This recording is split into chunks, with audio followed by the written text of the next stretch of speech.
This is the School Success Podcast, a podcast for school leaders to learn from other school leaders what's working and what's not, and to get inspiration and encouragement, as well as strategies to grow school enrollment, connect with families, retain teachers, recruit teachers, and everything in between. You guys are heroes, and I cannot thank you enough for pouring into this next generation that's coming behind us.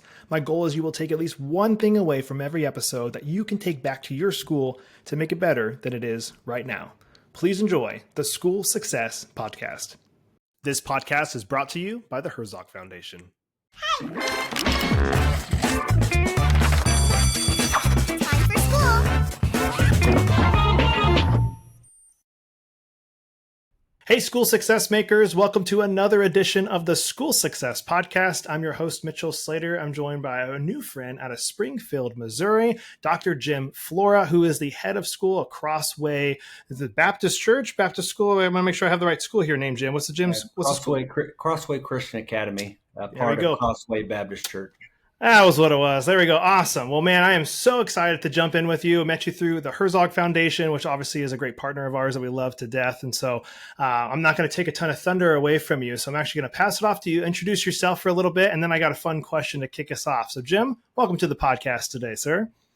Okay. So I'm Dr. J𝒊𝒎, head of school at Crossway Christian Academy, and we're in our second year of school, so we're a new school that's just started in Springfield, Missouri. I've been in education, I don't even know how long now, a long time. I graduated college, my first degree in 2001, and so pretty much I started teaching right away. Spent most of my time in public school, and so this new Christian private school is kind of a new avenue for me, and one I'm really enjoying, and I obviously feel called to do at this point. So that's kind of how I got to this point.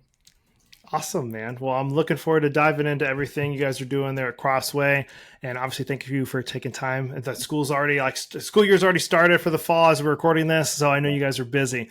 But to start off the podcast, I always like to have a fun question to get us off the ground. So if I was to visit Springfield, Missouri, which I have been to Springfield, I've flown in there many times, but I haven't, gotten all around there. What would you say, Mitchell? You need to eat this and do this to experience Springfield, Missouri. What do I got to eat? What do I got to do, Jim?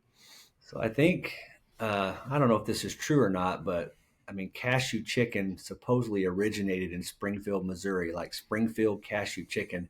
It's a big deal around here, which is kind of crazy. But I mean, you go other places and eat cashew chicken, it's not quite the same as it is here. So, I mean, obviously we have good barbecue, that kind of stuff as well. But I think that's what maybe Springfield is most known for as a food.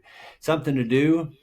If you like the outdoors, there's a lot of outdoor things to do around here. Lots of lakes, rivers, streams. I'm a big hunter and fisher type guy, so I like to do that kind of stuff. But Springfield is probably best known for Bass Pro. It's the home of Bass Pro Shop. So most people who come to Springfield travel over there. It's got the original Bass Pro is here in Springfield.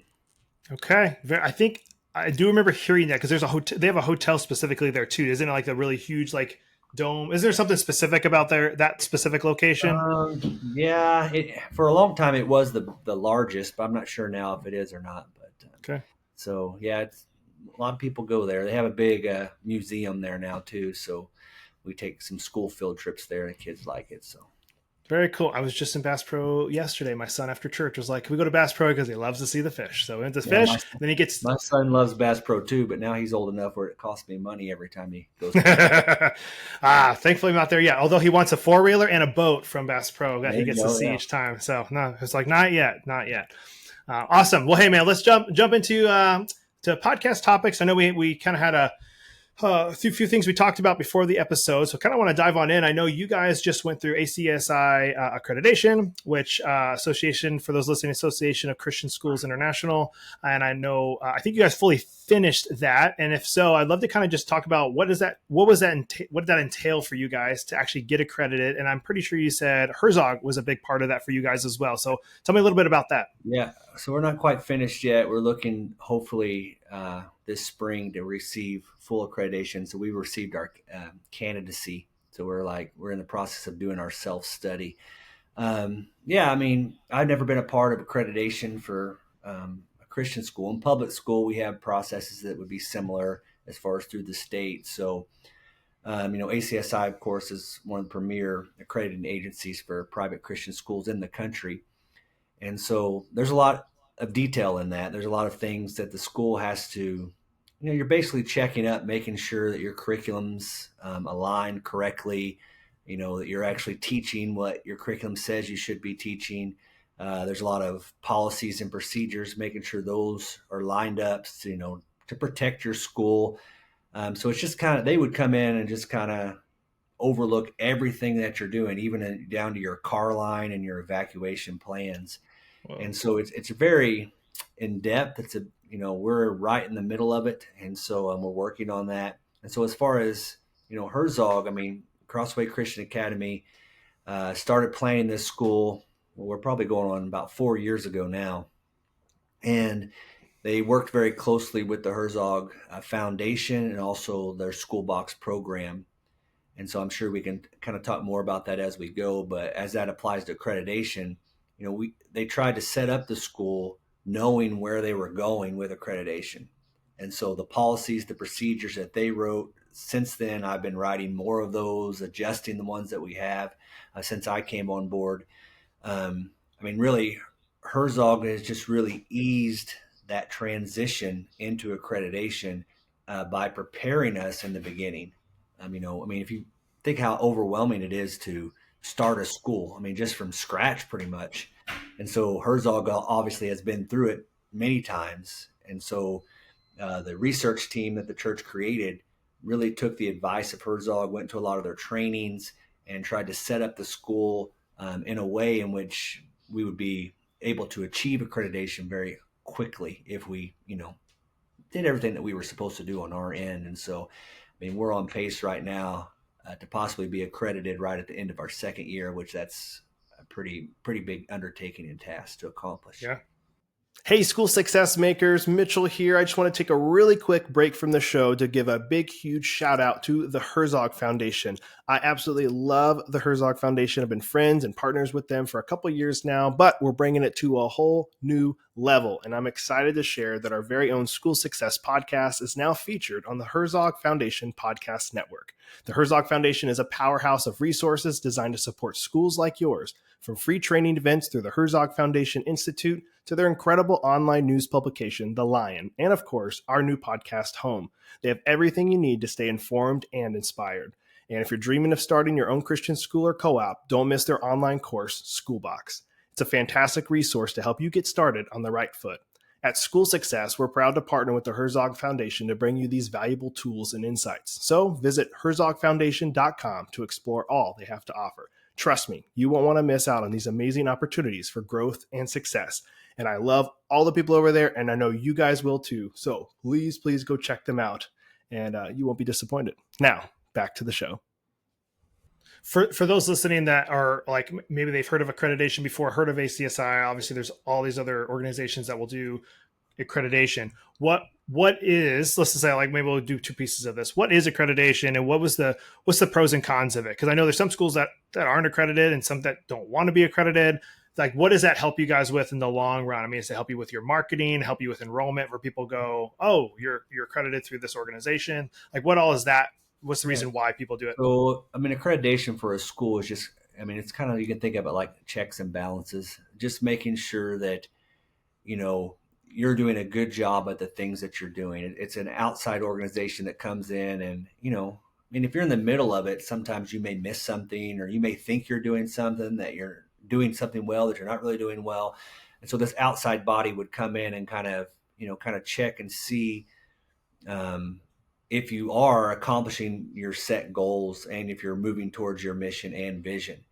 As far as benefits for that, parents ask me all the time in interviews or educational consultations. That's one of the first things they'll talk to me about. It's a little bit prestigious if you are accredited. That kind of means you have your ducks in a row, and that you are doing the right things and you're about the right things. So it's kind of a little bit of accreditation is kind of a badge of honor to say that, yes, we are accredited through this organization.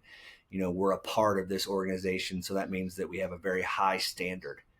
Now, why people wouldn't want to do that, I mean, I can't necessarily probably speak to that other than, I mean, they may not want, there are things you have to do to be a part of an accreditation body. So they may want the autonomy and the freedom. For instance, through ACSI, we had to match the state's number of hours in school for our calendar. And so, maybe another school's like, well, we don't want to do that. We want to have, we want to have our own, as far as our total hours, we want to do it our way. And so that could be a possibility. I do think it's a big advantage, people looking at your school, thinking about coming to your school. Just that, again, kind of that accreditation gives you some credibility with people saying, okay, we're serious about this. We're putting the work in to make sure that we've checked all the boxes and done things correctly. So I think there is definite benefit for people looking for a school, choosing an accredited school.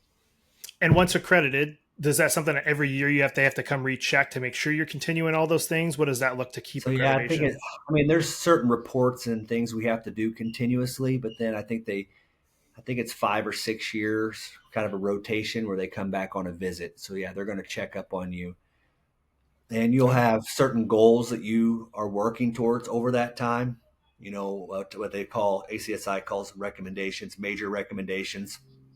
So when your accreditation team leaves, they'll probably leave you with some recommendations that you should be working on. And so you kind of report on those recommendations, and then they'll come back again in 5 or 6 years and do a whole nother big study of your school. So it's continual.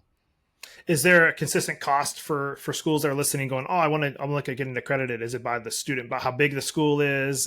What does that look like for the actual cost? Yeah, I mean, there's a certain base fee, but then also you pay by, a certain number of students. It's kind of how that works. And okay. Awesome. So those that are listening that want to get involved in that, you would just encourage them maybe to get connected with the Herzog Foundation if they're like looking at wanting to do it, just to not try and do it on their own, to like have some guidance from the Herzog Foundation. Oh yeah, definitely. I mean, I think definitely if you're starting a school, just kind of, it's no different than everything else, I guess, in life. When you start into something, you want to know what your end goal is and how you're going to achieve that. And so knowing, starting Crossway Christian Academy, that we wanted to be accredited, then we were going to set it up accordingly to get to that end goal. And, so we went right alongside Herzog. Herzog advised us. Herzog gave us, people. I mean, a big thing about Herzog is just the people you meet and the interactions, the community. And so we could even draw from other schools. Like a lot of our policies weren't necessarily just our we didn't have to write them from scratch. Other schools would give us their policies, knowing that Herzog helped them. And so we could utilize what they were doing, and we, alter it for our own purposes. But it was just a good starting point. We weren't really having to create. Even though we created a school from scratch, it wasn't really from scratch because of Herzog and that community. Good. Yeah, they're awesome. The resources they offer are great. So if you're a Christian school, obviously you have to be specifically a Christian school. I encourage you guys to get connected with the Herzog Foundation. They're just an amazing group of people and an organization that helps you with your school, as obviously Jim is sharing here with us today. So thank you for sharing on that part, Jim. I'd love to jump into, I know the piece we talked about was you guys, I think, started with like some just random marketing to begin with. I kind of just maybe figuring out what you were supposed to do, what was going to work, what was going to stick. And then you kind of looked at fine tuning that. I'd love you to kind of share that, because I'm sure other schools will be able to relate to it, going like, I don't know what to do with this, so I'm just going to try something and see if it works. So what was that for you guys? All right. Yeah. I mean, that's one of the biggest struggles I've had. I mean, when you start a school and you're the head of school, you're kind of in charge of it all. It's not like I can afford to have a marketing director or anything like that. So it's kind of me. And I knew nothing about marketing. They don't teach you that in public school. Public school, you don't really have to market for students. You have students. And so it's not something that I'd ever done before. And so, yeah, we started out, we just tried a bunch of different things, and we still do that somewhat, trying to figure out what works and what doesn't work. Again, I went to a marketing and enrollment conference with Herzog. And so that really, that probably more than anything changed my thinking. They made a big deal about kind of telling your story. I think before we were just kind of randomly doing a radio spot, doing some Facebook ads, doing some Google ads. And so that conference really helped me fine tune and say, okay, who are we? what are we trying, what are we trying to produce? They talked in that about a portrait of a graduate, right? Like, what does our graduates eventually look like as we grow? And so telling that story. So we really got focused on that. And that was a huge benefit. So now if we were going to do a Facebook ad or a Google ad or even something on the radio, then we kind of had a theme in which we were going to follow, sharing that about ourselves. But we still kind of random. But what we've kind of settled in on is, we're getting people mostly by word of mouth. And so we try to do things that just general awareness of our school, because that's another big problem when you're starting out, is people just don't know you exist. And so a lot of our marketing dollars are spent just kind of general awareness. Hey, we're here. But then we're trying to go at kind of in a route of some activities, some events to get to build those relationships and to kind of, I found over 2 years that for us anyways, I can't speak for anyone else, I guess, but it's really just one family at a time is how we're growing. And, this family hears about this and how we're doing a good job at this. And so then they want to check it out. And then that family might have 3 or 4 more contacts. And so that's kind of where we've settled in on that. And Herzog played a big role in kind of helping us find our little niche. We don't have it all figured out, but it seems to be working. In 1 year's time, we've over doubled in our enrollment. And so, we're in year 2. So I actually got a couple more kids actually today. So we're at 57 junior kindergarten through 4th grade in year 2. So I think that's been pretty successful. Hey, I just want to take a really quick break from the podcast to highlight one of our amazing partners and sponsors, ClassReach. If you're a new school administrator or founder and are struggling to keep up with all the hassles of planting a new school, like collecting tuition, communicating with parents, or handling student data, then you need ClassReach. ClassReach is the all-in-one software that helps with everything from admissions and tuition to classroom management and parent communications. Sign up for a free consultation with one of their school specialists and see how ClassReach can help your school grow today. You guys can check them out online, classreach.com. They are a kingdom-minded company, and I love their leadership team there. I've become friends with a lot of them. They truly are a great company. I support them, and I love them, and you guys will love them too. Check them out at classreach.com. Now, back to the show. That's awesome. Well, I love that. I know for those listening, I'm sure a lot of them will resonate with you because, yeah, you're right. You start up school, nobody knows who you are, the new kid on the block. And you probably don't have, most schools don't start with tens of thousands of dollars in funding to be able to do a whole bunch of marketing push. And so you're like, well, what are we going to do? And so you sounds like you guys, obviously, whatever you guys have been doing, all these things you're mentioning have worked. You guys have been able to double.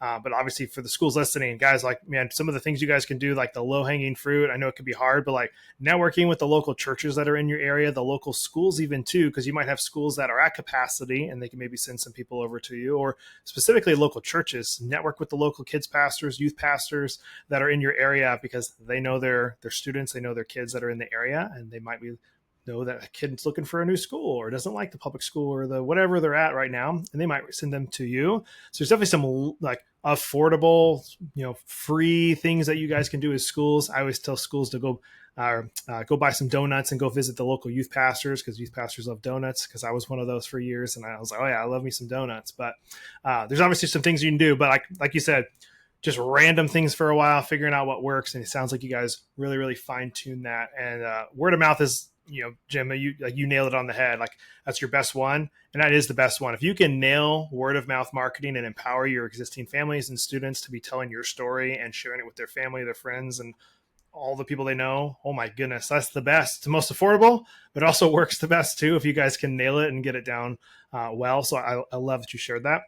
Anything else you want to share on the marketing side before I ask you a couple more questions? Just kind of that word of mouth deal. So that was one thing they taught us at Herzog, was that kind of a promoter banquet or promoter reception. So we did that last year. We gave a survey to all of our parents back in like November, December. So we kind of tabulated all that data.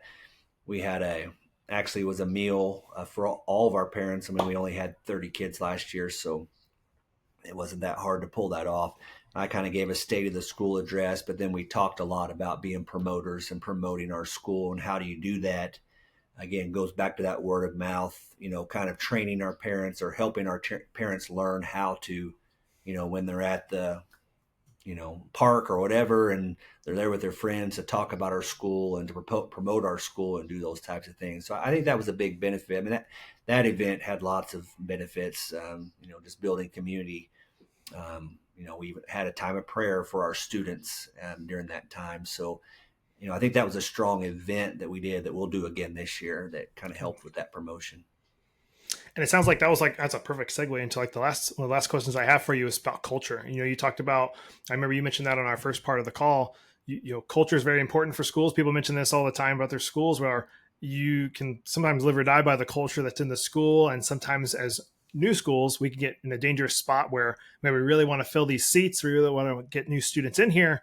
And we'll bring on people that maybe don't really fit the school culture, or they fit who we are as a school. And we'll go out, but we need the money, and they'll come in, and then it messes with culture, and it's just really hard. Now you're dealing with more difficult people, and it just can really wreak havoc on the school. But you mentioned something really cool in our first call. You were saying, hey, like we started with good culture because the church planned this all out and had a really good foundation for you guys to start from. And it sounds like that's going really, really well for y'all. And so I'd love you to speak into that, of like what was the foundation that the school was kind of built on when it comes to culture, and what are you guys doing to kind of continue to build off of that? All right. So, I mean, we're a covenantal school model. So, we're reaching an agreement with our parents about what our beliefs are and what that foundation is. And then I interview pretty much all of our families before we accept them in. And yeah, I mean, from day one, again, knowing what you want to be, we're going K-12. So what do you want to be? What do you want to produce? We want to produce world changers for Christ. That's a part of our vision statement.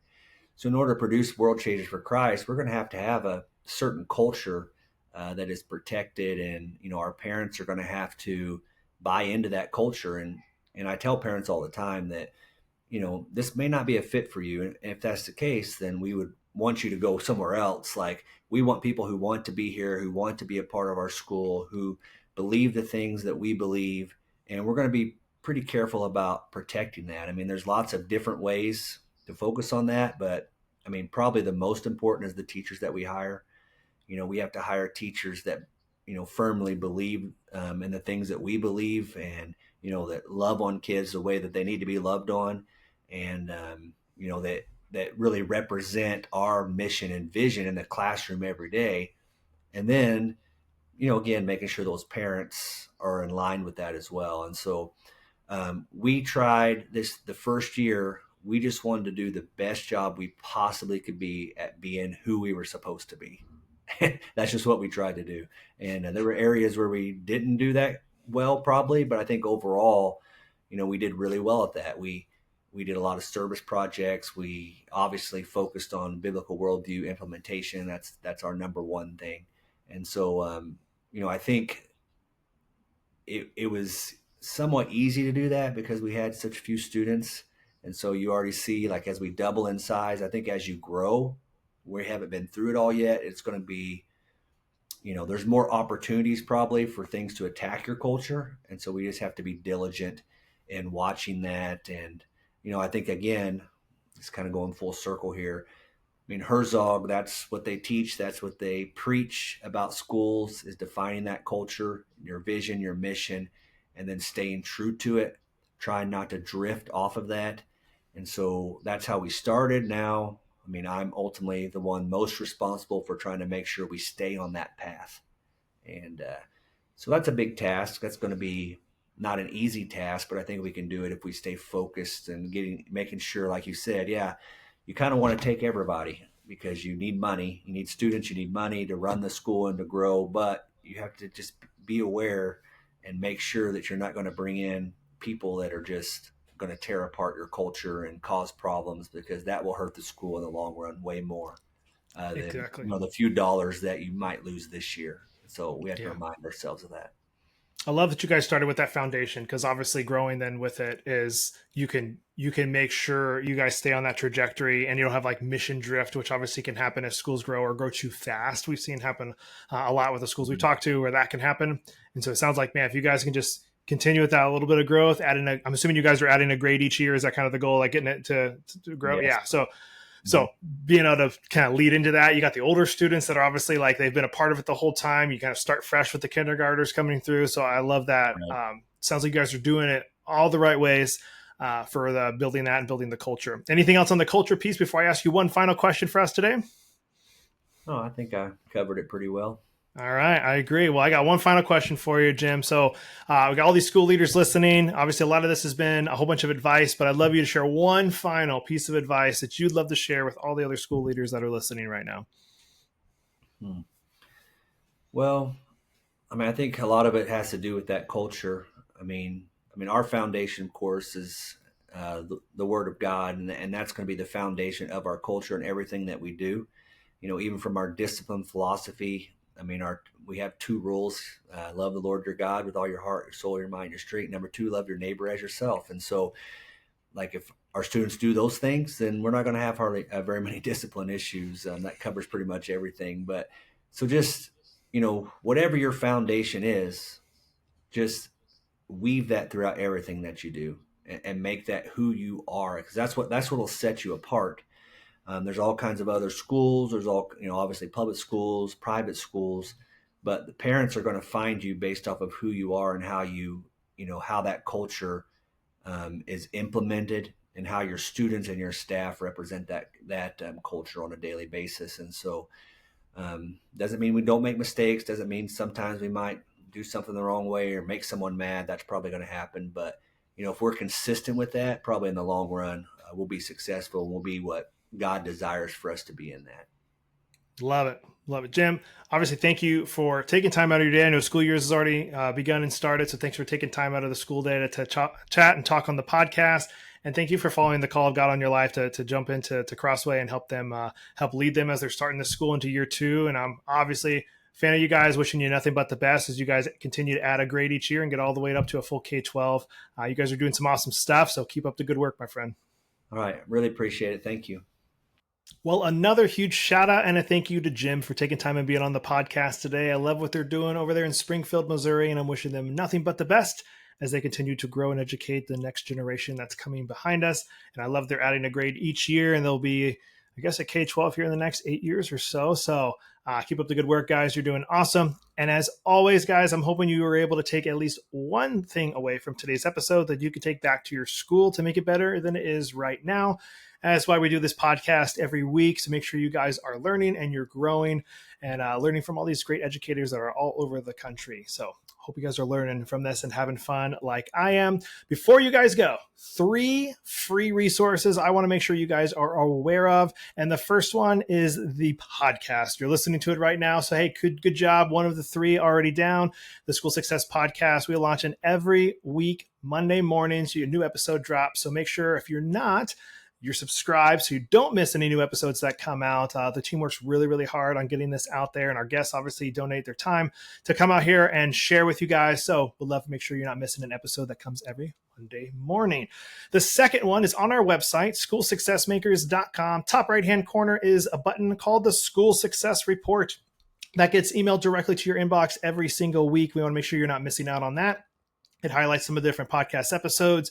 The team has also found or written different articles to help you guys be even more successful than you are right now. It's a great resource to get once a week to make sure you're continuing to grow and educating yourself in school and having be more successful. So make sure you're getting that in your inbox every week. And last but not least, our Facebook community. It's completely free, and it's on Facebook called School Success Makers. So I would love to see you in there. I'm personally in there. Would love to see you in there as well. You get to know other school leaders all over the country that are doing what you're doing and helping schools and helping students be more successful. So go join that. And guys, we'll be back here next week with another awesome guest as usual on the School Success Podcast. We'll see you then. The views and opinions expressed in this program are those of the speakers and do not necessarily reflect the views or positions of the Herzog Foundation.